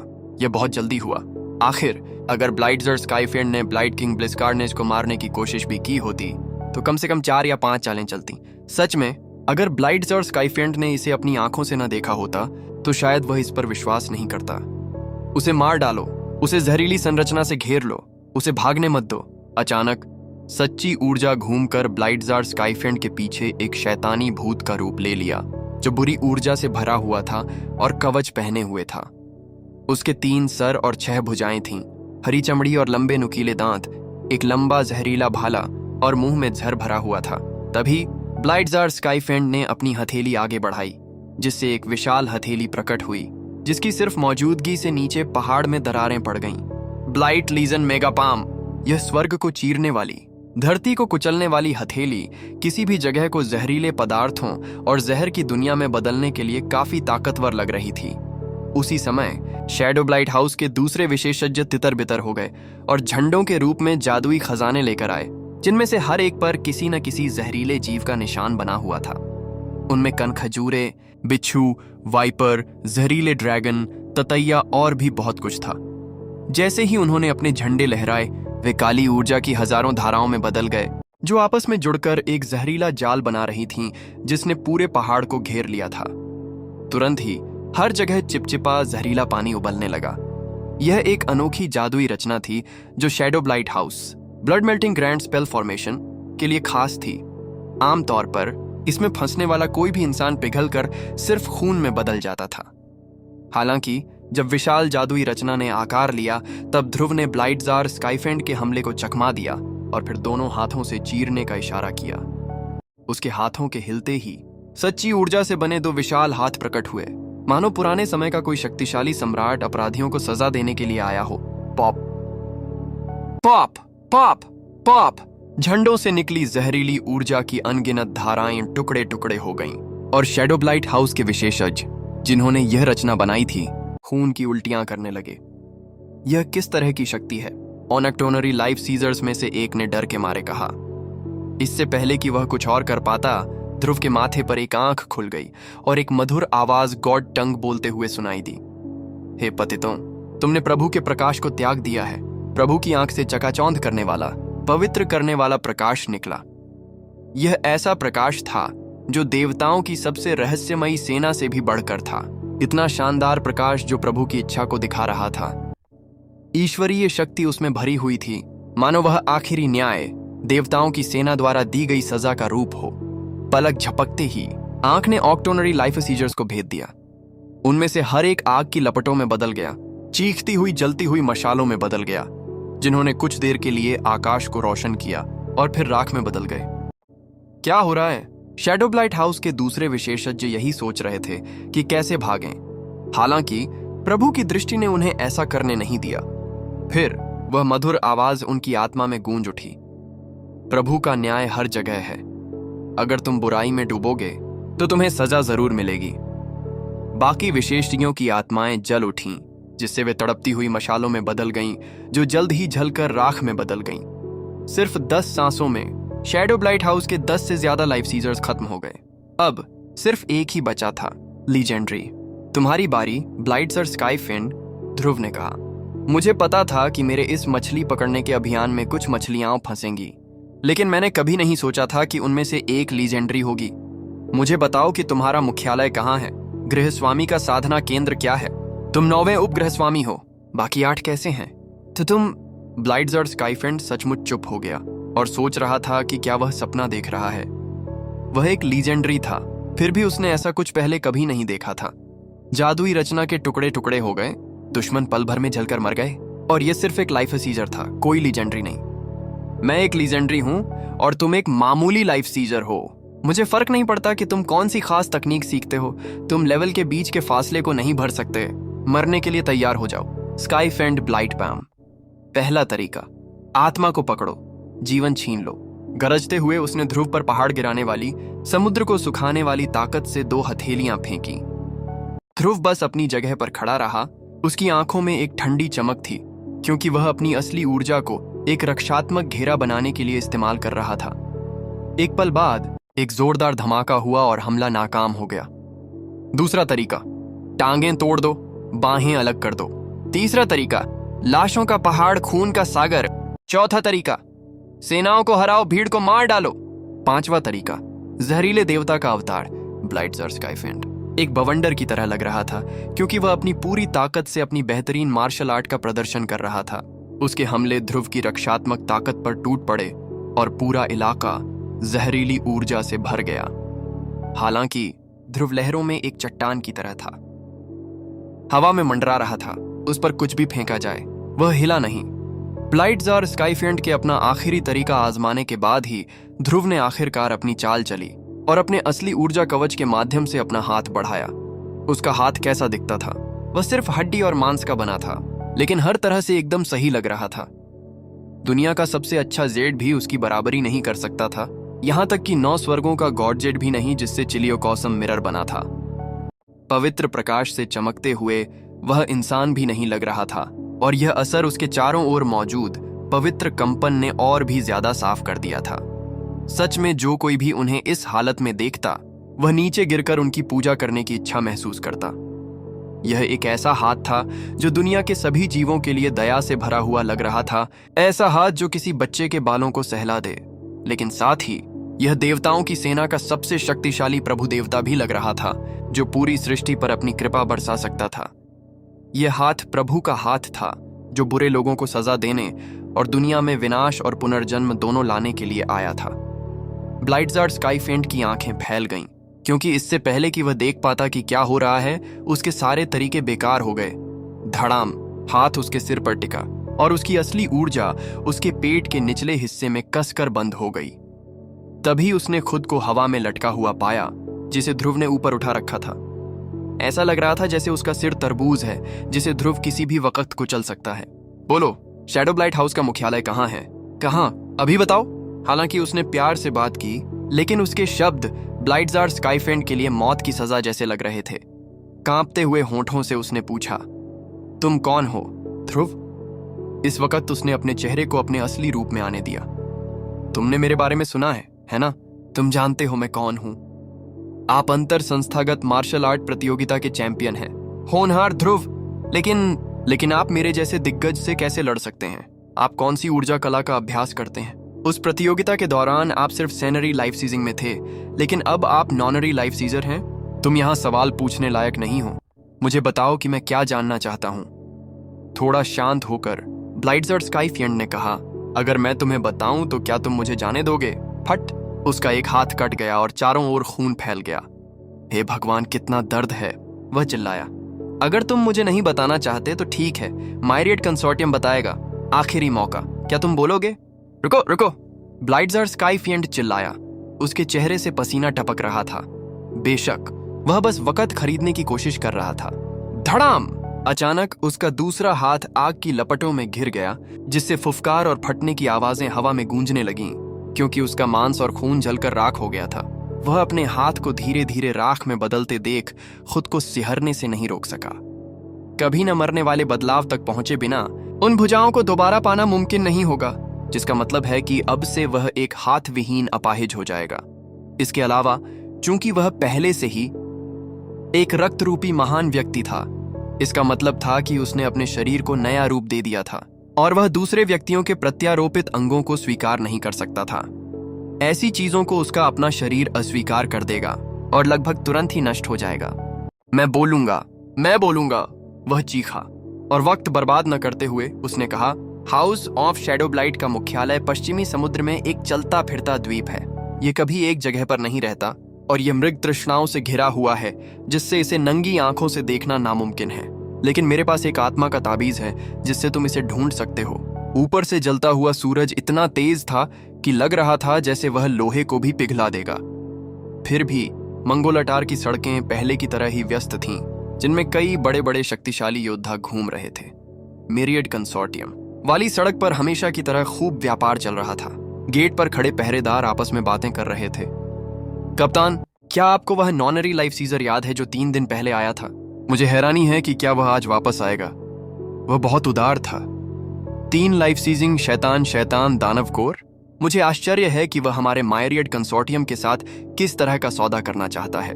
कप्तान ने अपनी नाक भौं सिकोड़ी। वह वापस नहीं आएगा, इसकी मैं गारंटी देता हूं। आखिर उसे पता था कि पर्दे के पीछे क्या चल रहा है। ठंडी मुस्कान के साथ उसने कहा, देखो, तुम्हें यह सब भूल जाना चाहिए। सवाल पूछने से हम मुश्किल में पड़ जाएंगे। अब से बस यही दिखाना कि तुमने उस आदमी को कभी देखा ही नहीं। हाँ हाँ बिल्कुल। दूसरे पहरेदारों ने कप्तान से नजरें चुराते हुए जवाब दिया। कप्तान ने संतुष्टि से सिर हिलाया।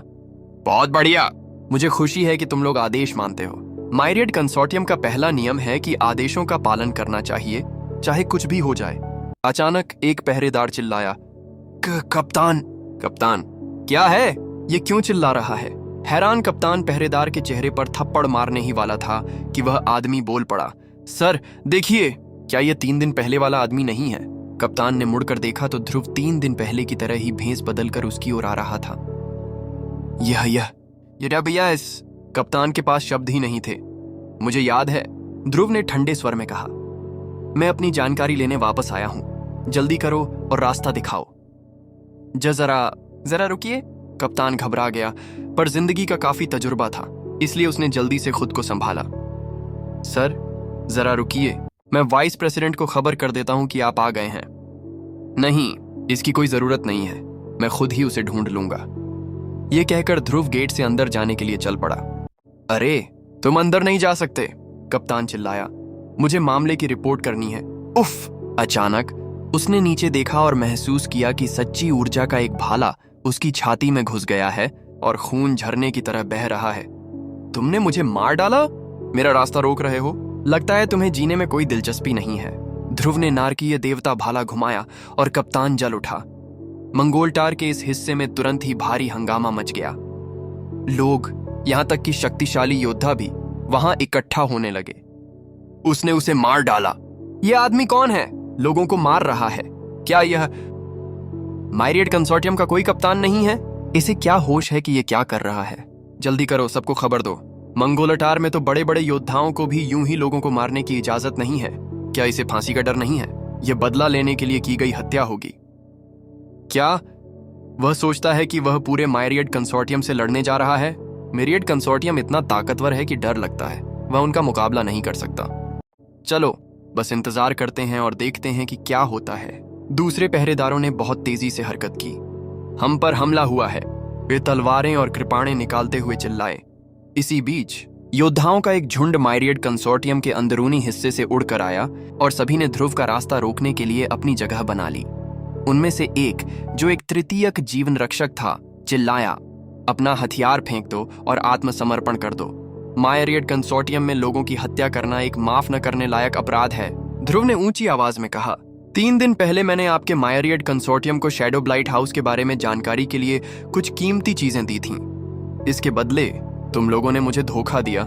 शैडो ब्लाइट हाउस ने तो मुझे मारने के लिए भी लोग भेजे थे। क्या कोई इस बात को समझा सकता है? वह इतनी जोर से बोला कि सभी दर्शक उसे साफ सुन सकते थे। क्या मायरियड कंसोर्टियम ने उसे धोखा दिया? ये तो बहुत बुरा है। अगर वे इस तरह का काम करते हैं तो कोई उन पर कैसे भरोसा कर सकता है? यह नजारा देखने के लिए और भी ज्यादा लोग इकट्ठा हो रहे थे और उनमें से कई तो मायरियड कंसोर्टियम को बुरा भला कहने लगे थे। बकवास! योद्धाओं में से एक ने कहा, तुम्हारी हिम्मत कैसे हुई हमें इस तरह बेइज्जत करने की? क्या तुम्हारे पास कोई सबूत है कि हमने तुमसे चीजें ली और फिर तुम्हें शैडो ब्लाइट हाउस को बेच दिया? क्या तुम्हारे पास कोई गवाह है या कोई सबूत? उसे फौरन दिखाओ। मुझे तो नहीं लगता। चलो इस आदमी को पकड़ते हैं और पता लगाते हैं कि यह कैसा पाखंडी, नीच और शैतान है। मुझे यकीन नहीं हो रहा कि यह सचमुच हमारे मायरियड कंसोर्टियम को बदनाम करने आया है। सबूत? ध्रुव ने कहा, यह सबूत की बात नहीं बल्कि इंसाफ की बात है। मैं यहां सिर्फ एक वजह से हूं, तुम सबको मिटा देने के लिए। आज के बाद इस खूबसूरत महाद्वीप में कोई भी मायरियड कंसोर्टियम नहीं बचेगा। गहरी मुस्कान के साथ वह अपने भाले के साथ आगे बढ़ा और इतनी तेजी से वार किया कि लगभग अंधा कर देने वाला था। स्निक, जिस योद्धा ने सबूत मांगा था, वह खून के धमाके के साथ मर गया। तभी ध्रुव के भाले ने बाकी सभी योद्धाओं के सिर उड़ा दिए और उनकी गर्दन से खून की धार फूट पड़ी, जो चमकीले लाल धनुषों की तरह हवा में ऊंची उठ गई। अपना हाथ रोको, कुछ दूर से किसी ने चिल्लाकर कहा। फिर उपराष्ट्रपति और राष्ट्रपति के आते ही 2 शक्तिशाली ऊर्जाएं नीचे उतरीं। उपराष्ट्रपति ने ध्रुव की ओर देखा और फिर नीचे योद्धाओं के शवों की ओर। उसकी आंखें लाल हो गईं और उसने कहा, अरे शैतान! उपाध्यक्ष! ध्रुव ने शांति से जवाब दिया, 3 दिन पहले क्या आपने मुझे शैडो ब्लाइट हाउस के हवाले किया था या नहीं? क्या आपने मुझे मारने के लिए लोगों को भेजा था या नहीं? यहाँ शैतान कौन है, सही कहिए। तुमने अभी क्या कहा? मुझे समझ नहीं आ रहा तुम क्या कह रहे हो। मैंने तुम्हें पहले कभी देखा भी नहीं। देवियों और सज्जनों, यह शैतान मायरियड कंसोर्टियम में हत्या करने के इरादे से आया था। यह एक माफ न करने लायक अपराध है जिससे तुम सब में नफरत पैदा होनी चाहिए। अगर हम इसकी निंदा नहीं करेंगे तो मंगोलटार खून खराबे का एक अराजक शहर बन जाएगा। तुम कुछ भी कहो, कोई फर्क नहीं पड़ता। ध्रुव ने अपना भाला उठाते हुए कहा। मौत आ गई है, पहले तुम्हारी फिर बाकी मायरियड कंसोर्टियम की। अजीब शैतान। अचानक बिजली की गड़गड़ाहट जैसी किसी चीज ने मंगोलटार को हिला दिया और एक आकृति उस सड़क के ऊपर दिखाई दी जहां मायरियड कंसोर्टियम स्थित था। एक ऊर्जा का घेरा फूट पड़ा जिससे पूरी सड़क बर्फ से ढक गई और भीड़ डर के मारे कांपने लगी और पीछे हट गई। तभी वहां मौजूद एक योद्धा ने कहा, एक महान मुखिया यहाँ है। यह मंगोलटार का शासक मुखिया मंगोल बीस्ट है। मंगोलटार के सभी रहने वाले इस आदमी को पहचानते थे जिसने इस विशाल शहर पर 1000 सालों तक शासन किया था। जैसे ही मुखिया मंगोल बीस्ट प्रकट हुए, सड़क पर मानो मौत का सन्नाटा छा गया। बस कवचों की खनक सुनाई दे रही थी, जैसे सैनिक उस इलाके में इकट्ठा होने के लिए दौड़ रहे हों। उसी समय शहर के अलग अलग इलाकों में रोशनी के रंगीन खंभे हवा में उठ रहे थे, जो किसी बड़ी जादुई रचना के शुरू होने का सबूत थे। अगर ध्रुव यान हेवन में एक जादुई ढांचा बना सकता है तो इसमें कोई हैरानी की बात नहीं कि पुराने और मशहूर शहर मंगोलटार में भी ऐसी ही सुरक्षा होगी। यहाँ क्या हो रहा है? मुखिया मंगोल बीस्ट ने डरावनी शक्ति से भरी आवाज में कहा। मुझे फौरन बताओ कि तुमने इन लोगों का कत्ल क्यों किया। शहर के मुखिया, ध्रुव ने जवाब दिया, मैं मायरियड कंसोर्टियम के साथ व्यापार करने आया था और उन्होंने मुझे धोखा दिया। उन्होंने मुझे मारने के लिए हाउस ऑफ शैडो ब्लाइट को भेजा और अब मैं न्याय पाने के लिए वापस आया हूं। बकवास, उपराष्ट्रपति बोले। मैं तो इस आदमी को जानता भी नहीं, मैंने इसे पहले कभी नहीं देखा। नगर के मुखिया, कृपया, राष्ट्रपति ने कहा, आपको यहां अपने कानून लागू करने होंगे। मंगोलटार में हत्या करना मौत की सजा है। ध्रुव की ओर शांति से देखते हुए उन्होंने आगे कहा, यह आदमी आपकी इज्जत खराब कर रहा है महोदय। यह अपने आप में एक माफ न करने लायक अपराध है। इसके अलावा उसने मायरियड कंसोर्टियम के कई बड़े योद्धाओं को बेरहमी से मार डाला। अगर आप उसे मौत की सजा नहीं देंगे तो आम लोग हथियार उठा लेंगे। तुम सही कह रहे हो, मुखिया मंगोल बीस्ट ने कहा। ध्रुव को घूरते हुए उसने कहा, मुझे परवाह नहीं कि तुम्हारे क्या कारण हैं या तुम कहां से हो। मंगोलटार में लोगों की हत्या की सजा मौत है। अगर मायरियड कंसोर्टियम ने तुम्हें धोखा भी दिया हो और सच्चाई छिपाई हो तो भी सही तरीका यही होगा कि तुम नगर के मुखिया के दफ्तर में आकर मुआवजे के लिए अदालत में अर्जी दो, जिसके बाद तुम आगे की सभी कानूनी कार्यवाही पूरी कर सकते हो। मैं इस शहर में न्याय का मुखिया हूं और मैंने अपनी मर्जी से न्याय करने पर रोक लगा दी है। बिना नियमों के हर जगह अराजकता फैल जाएगी। यहां सभी फैसले मैं ही लेता हूं, इसलिए मैं तुम्हें 2 विकल्प देता हूं। पहला, मेरी सजा के लिए खुद को सौंप दो। दूसरा, फांसी। चुनो। ऐसा कहकर मुखिया मंगोल बीस्ट ने अपने हाथ पीछे कर लिए और ध्रुव के जवाब का इंतजार करने लगा। शहर के सुरक्षात्मक जादू पहले ही शुरू हो चुके थे, जिससे किसी का भी उस इलाके से बाहर निकलना नामुमकिन हो गया था। इसके अलावा सुरक्षात्मक जादू अपने पास होने के कारण मुखिया मंगोल बीस्ट को पूरा भरोसा था कि उसके बराबर का कोई भी बड़ा योद्धा उसका मुकाबला नहीं कर पाएगा। एक पल बीता और फिर उसने कहा, मैं तुम्हें 3 सांसें दूंगा। एक। वाह! ध्रुव का एकमात्र जवाब अपने भाले के साथ आगे बढ़ना था। जवाब में आसमान में अजीब रंग चमक उठे और पूरा शहर अचानक रात की चमक से भर गया। उसी समय एक अजीब संगीत गूंज उठा, मानो दुनिया के अंत में देवताओं की सेना द्वारा गाया गया कोई गाना हो।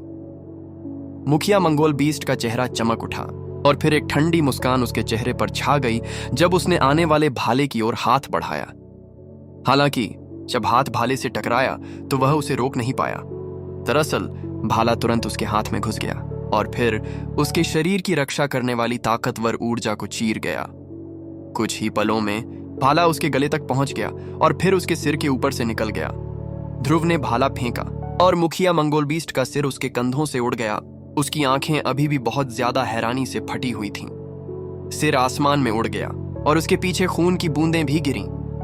ध्रुव ने तब भाले को घुमाया और मुखिया का शरीर फट गया, जिससे नीचे सड़क पर खून और मांस बहने लगा।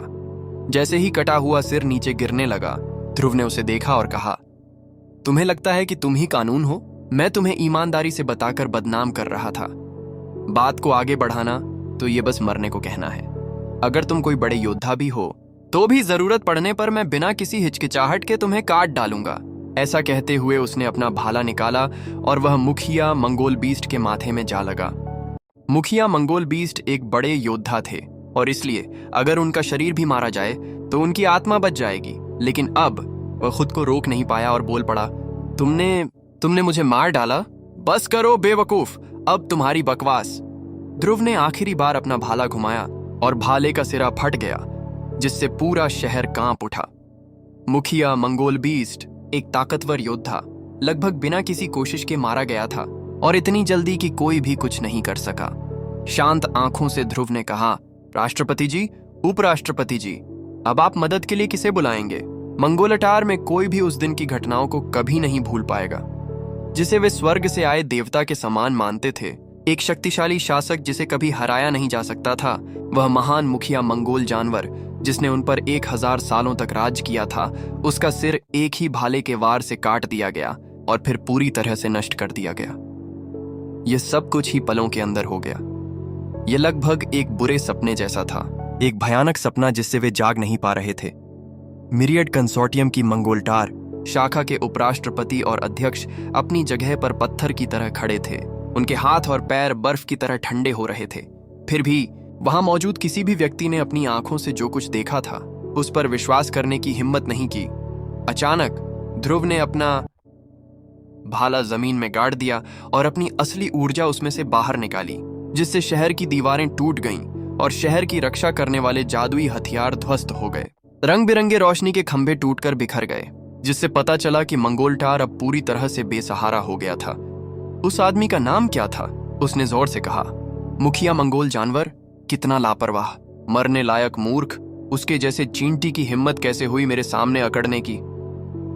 जैसे ही उसके शब्द दर्शकों के दिलों दिमाग में गूंजे, वे अपनी सोच से जागने लगे। हे भगवान, पास खड़े क्विनरी लाइफ सीजर ने अचानक कहा। मुखिया मंगोल जानवर एक बड़ा योद्धा था। मंगोल वंश ने मंगोलटार पर पीढ़ी दर पीढ़ी राज किया है। मुझे यकीन नहीं हो रहा कि उसे एक भाले के वार से मार दिया गया। वह आदमी भगवान है या शैतान? वह इंसान है या भूत? मुखिया मंगोल जानवर मर चुका है, वह सच में मर चुका है। मंगोलटार का सुरक्षा का जादू खत्म हो गया है। चलो यहां से निकल चलें। यह आदमी सबको मार डालेगा। हम क्या करें? सड़कों पर डर महामारी की तरह फैल गया। देवियों और सज्जनों, ध्रुव ने कहा, हर कर्ज के लिए एक कर्जदार होता है। मैं आज यहाँ मिरियड कंसोर्टियम के लिए आया हूँ। आपके शहर के मुखिया मंगोल जानवर ने मुझे रोकने की कोशिश की और इसीलिए उसकी जान चली गई। जब बात अपराधियों को बचाने वालों की आती है तो मौत भी उनके अपराधों को नहीं मिटा सकती। हालांकि मैं निर्दोष लोगों को नहीं मारता। मैं जिसे भी मारता हूँ वह मरने के लायक ही होता है। आप में से किसी को भी घबराने की जरूरत नहीं है। उसकी आवाज में कुछ शांति थी जिसने शहर में फैल रहे डर को तुरंत शांत कर दिया। मुखिया मंगोल जानवर के खून से वह सड़क गीली हो गई थी जहां पर मिरियड कंसोर्टियम स्थित था, और यह देखते हुए कि वह एक बहुत शक्तिशाली मांस और खून वाला बड़ा योद्धा था, वहां पहले से ही भूतों का रोना और देवताओं का विलाप गूंज रहा था। मानो वहां कोई बदला लेने वाली आत्मा मौजूद थी जो वापस जीना चाहती थी। इसके बाद अगर इस सड़क को तोड़कर दोबारा बनाया भी जाए तो भी यह इलाका हमेशा भूतिया बना रहेगा। ध्रुव को इसकी कोई परवाह नहीं थी। उपराष्ट्रपति और अध्यक्ष की ओर देखते हुए उसने कहा, अच्छा, मुझे अपनी सफाई दो। तुम बुरे शैतानों के साथ क्यों काम कर रहे थे? तुमने शैडो ब्लाइट हाउस के साथ मिलकर मेरे खिलाफ साजिश क्यों रची? तुमने व्यापार के नियमों का पालन क्यों नहीं किया? उपराष्ट्रपति पीछे हटते हुए कहा, आखिर आप कौन हैं? आप एक नॉनरी लाइफ सीजर हैं, लेकिन आप एक लीजेंडरी को मार सकते हैं? कैसे? हो सकता है आप मुखिया मंगोल जानवर को मार सकें, लेकिन आपको पता होना चाहिए कि मिरियड कंसोर्टियम को क्राउन प्रिंस सोसाइटी का समर्थन हासिल है और हम कई दूसरे मुखियाओं के दोस्त हैं। वे सभी कभी न मरने वाले लीजेंडरी हैं, अजेय प्राणी जो महान आर्शी बनने के करीब हैं। अगर आप ऐसे लोगों को गुस्सा दिलाते हैं तो आप अपनी मौत को बुलावा दे रहे होंगे। अपनी बात पूरी करने से पहले ही वह चीख पड़ा और उसका सिर उसके कंधों से उड़ गया। उसकी पीड़ा उसकी चेतना के सागर में गहराई तक पहुंच गई, और फिर भी इससे पहले कि वह कुछ और कर पाता, एक सच्ची ऊर्जा के धमाके ने उसे धूल में मिला दिया। खैर, वह सच में बहुत बकबक करने वाला था। ध्रुव ने शांत भाव से कहा, रुको, राष्ट्रपति चिल्लाया। मरने के डर से कांपते हुए उसने भाला जमीन में गाड़ दिया और अपनी असली ऊर्जा उसमें से बाहर निकाली, जिससे शहर की दीवारें टूट गईं और शहर की रक्षा करने वाले जादुई हथियार ध्वस्त हो गए। रंग बिरंगे रोशनी के खंभे टूटकर बिखर गए, जिससे पता चला कि मंगोलटार अब पूरी तरह से बेसहारा हो गया था। उस आदमी का नाम क्या था? उसने जोर से कहा। मुखिया मंगोल जानवर, कितना लापरवाह, मरने लायक मूर्ख, उसके जैसे चींटी की हिम्मत कैसे हुई मेरे सामने अकड़ने की। जैसे ही उसके शब्द दर्शकों के दिलों दिमाग में गूंजे, वे अपनी सोच से जागने लगे। हे भगवान, पास खड़े क्विनरी लाइफ सीजर ने अचानक कहा। मुखिया मंगोल जानवर एक बड़ा योद्धा था। मंगोल वंश ने मंगोलटार पर पीढ़ी दर पीढ़ी राज किया है। मुझे यकीन नहीं हो रहा कि उसे एक भाले के वार से मार दिया गया। वह आदमी भगवान है या शैतान? वह इंसान है या भूत? मुखिया मंगोल जानवर मर चुका है, वह सच में मर चुका है। मंगोलटार का सुरक्षा का जादू खत्म हो गया है। चलो यहां से निकल चलें। यह आदमी सबको मार डालेगा। हम क्या करें, हम क्या करें? सड़कों पर डर महामारी की तरह फैल गया। देवियों और सज्जनों, ध्रुव ने कहा, हर कर्ज के लिए एक कर्जदार होता है। मैं आज यहाँ मिरियड कंसोर्टियम के लिए आया हूँ। आपके शहर के मुखिया मंगोल जानवर ने मुझे रोकने की कोशिश की और इसीलिए उसकी जान चली गई। जब बात अपराधियों को बचाने वालों की आती है तो मौत भी उनके अपराधों को नहीं मिटा सकती। हालांकि मैं निर्दोष लोगों को नहीं मारता। मैं जिसे भी मारता हूं वह मरने के लायक ही होता है। आप में से किसी को भी घबराने की जरूरत नहीं है। उसकी आवाज में कुछ शांति थी जिसने शहर में फैल रहे डर को तुरंत शांत कर दिया। मुखिया मंगोल जानवर के खून से वह सड़क गीली हो गई थी जहां पर मिरियड कंसोर्टियम स्थित था, और यह देखते हुए कि वह एक बहुत शक्तिशाली मांस और खून वाला बड़ा योद्धा था, वहां पहले से ही भूतों का रोना और देवताओं का विलाप गूंज रहा था। मानो वहां कोई बदला लेने वाली आत्मा मौजूद थी जो वापस जीना चाहती थी। इसके बाद अगर इस सड़क को तोड़कर दोबारा बनाया भी जाए तो भी यह इलाका हमेशा भूतिया बना रहेगा। ध्रुव को इसकी कोई परवाह नहीं थी। उपराष्ट्रपति और अध्यक्ष की ओर देखते हुए उसने कहा, अच्छा, मुझे अपनी सफाई दो। तुम बुरे शैतानों के साथ क्यों काम कर रहे थे? तुमने शैडो ब्लाइट हाउस के साथ मिलकर मेरे खिलाफ साजिश क्यों रची? तुमने व्यापार के नियमों का पालन क्यों नहीं किया? उपराष्ट्रपति पीछे हटते हुए कहा, आखिर आप कौन हैं? आप एक नॉनरी लाइफ सीजर हैं, लेकिन आप एक लीजेंडरी को मार सकते हैं? कैसे? हो सकता है आप मुखिया मंगोल जानवर को मार सकें, लेकिन आपको पता होना चाहिए कि मिरियड कंसोर्टियम को क्राउन प्रिंस सोसाइटी का समर्थन हासिल है और हम कई दूसरे मुखियाओं के दोस्त हैं। वे सभी कभी न मरने वाले लीजेंडरी हैं, अजेय प्राणी जो महान आर्शी बनने के करीब हैं। अगर आप ऐसे लोगों को गुस्सा दिलाते हैं तो आप अपनी मौत को बुलावा दे रहे होंगे। अपनी बात पूरी करने से पहले ही वह चीख पड़ा और उसका सिर उसके कंधों से उड़ गया। उसकी पीड़ा उसकी चेतना के सागर में गहराई तक पहुंच गई, और फिर भी इससे पहले कि वह कुछ और कर पाता, एक सच्ची ऊर्जा के धमाके ने उसे धूल में मिला दिया। खैर, वह सच में बहुत बकबक करने वाला था। ध्रुव ने शांत भाव से कहा, रुको।